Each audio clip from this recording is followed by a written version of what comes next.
na kufungua leo na watoto wako wasio wenye matatizo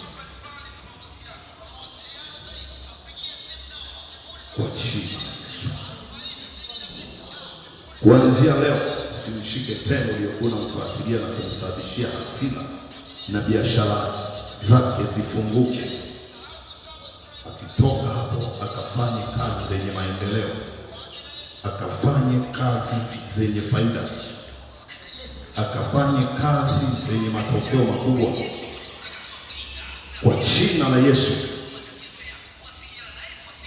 Kwa jina la Yesu, nenda ukafanikiwe.